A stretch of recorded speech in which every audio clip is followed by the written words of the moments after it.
జూబ్లీహిల్స్ ఉప ఎన్నిక బీఆర్ఎస్ అభ్యర్థి మాగంటి సునీతకి భారీ షాక్ తగిలిందని చెప్పొచ్చు. తన సమర్పించిన అఫిడవిట్లో తప్పులు ఉన్నాయంటూ ఒక యువకుడు ఎన్నికల సంఘానికి రాసిన లేఖ ఇప్పుడు అల్చలైతా ఉంది. మాగంటి గోపీనాథ్ తన భర్త అంటూ మాగంటి సునీత అఫిడవిట్లో పేర్కొనమైతే జరిగింది. ఆ విషయం పైన ఒక యువకుడు ప్రతిమున అనే యువకుడు ఎన్నికల సంఘానికి లేఖ రాయడం ఇప్పుడు చర్చనీయంగా జరుగుతూ ఉంది. ప్రతిమున అనే యువకుడు ఏదైతే మాగంటి సునీత మాగంటి గోపీనాథ్ భార్య కాదు అన్నట్టుగా ఆ లేఖలో పేర్కొనమైతే జరిగింది. మాగంటి సునీత కంటే ముందు మాలిని దేవిని హిందూ చట్టం ప్రకారము పెళ్లి చేసుకున్నారు అంటూ అసలైన భార్య మా తల్లిగారు అంటూ ప్రతిమునన్ అనే యువకుడు ఎన్నికల సంఘానికి లేఖ రాయడం జరిగింది. దాదాపుగా 1998 ఏప్రిల్ 29వ తారీఖు మాలిని దేవి అనేటామెను మాగంటి గోపీనాథ్ హిందూ చట్టం ప్రకారం పెళ్లి చేసుకున్నారు. తర్వాత లివింగ్ రిలేషన్లో మాగంటి సునీత గారితో ఉండడం ద్వారా వాళ్ళ కుటుంబం ఏర్పడింది. అసలైన భార్య మా తల్లిగారు మాలిని దేవి అంటూ ప్రతిమున ఎన్నికల సంఘానికైతే మరి లేఖ రాయడం అయితే జరిగింది. ఏదైతే ఎన్నికల ప్రజాప్రతినిధుల చట్టం 125 ఉంటుందో ఆ చట్టం ప్రకారము తన అఫిడవిటీ చెల్లదు అన్నట్టుగా తను పేర్కొనమైతే జరిగింది. ఇప్పటికే బీఆర్ఎస్ పార్టీ నుండి ఇద్దరు అభ్యర్థులైతే నామినేషన్ వేసిన పరిస్థితి కనబడతా ఉంది. ముందు ఆలోచనతోనే కేసీఆర్ పీజేఆర్ వారసుడైన విష్ణువర్ధన్ రెడ్డితో కూడా నామినేషన్ వేయించిన విషయం మనందరికీ తెలిసిందే.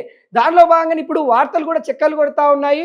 ఒకవేళ ఈ ప్రతిమునన్ రాసిన లేఖ ఏదైతే ఎన్నికల సంఘం సీరియస్ గా తీసుకొని దానిపైన ఎంక్వైరీ చేసి అక్కడ వాస్తవాలు తెలిస్తే ఖచ్చితంగా ఏదైతే మాగంటి సునీత గారు అఫిడవిట్లో తప్పులు ఉన్నాయి, ఒకవేళ ఎన్నికల సంఘం కూడా అవన్నీ ఆలోచించి తన అఫిడవిట్ చెల్లదు అని చెప్తే కానీ పీజేఆర్ కొడుకును కూడా బరిలో తీస్తామని కేసీఆర్ ఆలోచన ఉన్నట్టు కూడా తెలుస్తా ఉంది. దానిలో భాగంగానే ఇప్పుడైతే ప్రతిమునన్ అనే యువకుడు రాసిన లేఖ ఏదైతే ఉందో ఆ లేఖ సంచలనంగా మారుతుంది అన్నట్టు కూడా తెలుస్తుంది. తన యొక్క తల్లిదండ్రులు అంటే మాగంటి గోపీనాథ్ కావచ్చు లేకుంటే మాలిని దేవి వాళ్ళిద్దరూ మ్యారేజ్ చేసుకున్న సర్టిఫికేట్తో పాటు తన యొక్క జనన సంబంధించిన సర్టిఫికేట్ కూడా దానిలో పేర్కొనమైతే జరిగింది. గతంలో మాగంటి సునీత ఏదైతే ఆర్డీఓ ఆఫీస్ నుండి కుటుంబ సభ్యులుగా తెచ్చుకున్న సర్టిఫికేట్ ఏదైతే ఉందో దాన్ని కూడా ఆర్డీఓ ఆఫీసర్లు మళ్ళీ తిరస్కరించిన పరిస్థితి కనబడతా ఉంది. ఆ పాయింట్ను కూడా మెన్షన్ చేయడం అయితే జరుగుతూ ఉంది. అంటే తన తప్పిదాలు తెలుసుకున్న ఆర్డీఓ ఆఫీస్ తన యొక్క కుటుంబ సభ్యత్వాన్ని రద్దు చేసిన పరిస్థితి కనబడుతుంది.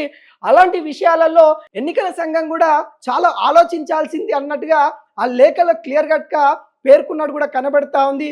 మరి బీఆర్ఎస్ అభ్యర్థి మాగంటి సునీతకి ఇది ఒక షాకింగ్ న్యూస్ అని కూడా చెప్పుకోవచ్చు.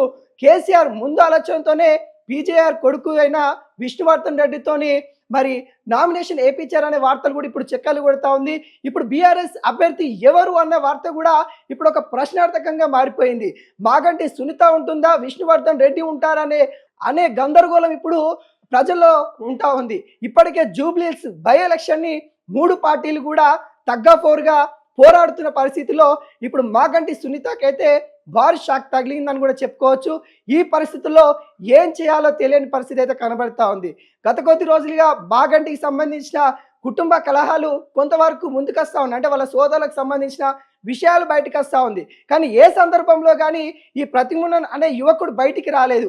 ఈ రోజు ఎందుకు వచ్చాడు, ముఖ్యంగా నామినేషన్ అయిపోయిన తెల్లారే ఎందుకు ఎన్నికల కమిటీకి మరి ఆయన లేఖ రాశాడు, అంతకంటే ముందే రాస్తే మరి వాళ్ళ రాజకీయాల వ్యూహాలు మారుతాయి అనే కోణం అయితే కనబడతా ఉంది. ఇక్కడ ఆ యువకుడితో కావాలని చేయించారు అంటూ ఒక వాదన అయితే వినిపిస్తా ఉంది. పంపకాలలో తేడా వచ్చింది కాబట్టి ఈ రోజు తిరగబడుతుండు మాలిని దేవి ఉందో ఆ మాలిని దేవి కొడుకు ఇప్పుడు తిరగబడుతుందనే వాదనలు అయితే వినిపిస్తా ఉన్నాయి. ఏది ఏమైనా కానీ ఇది ఒక గందరగోళం వాతావరణం అయితే బీఆర్ఎస్ పార్టీలో నెలకొందన్నట్టు కూడా చెప్పచ్చు. మాలిని దేవి మాగంటి గోపీనాథ్కి 1998లోనే పెళ్లి అయింది. హిందూ వివాహ చట్టం ప్రకారం పెళ్లి అయింది అన్నట్టు కూడా దానికి సంబంధించిన డాక్యుమెంట్లు కూడా ఆ లేఖలో పొందుపరిచినట్టు కూడా కనబడతా ఉంది. ఇవన్నీ చూస్తే మాగంటి సునీత గారికి భారీ ఎదురు దెబ్బ పడిందని కూడా చెప్పుకోవచ్చు. మరి దీని నుండి కేసీఆర్ ఏ విధంగా మరి బీఆర్ఎస్ పార్టీని ముందు తీసుకెళ్తాడనేది కూడా చూడాల్సిన పరిస్థితి కనబడతా ఉంది.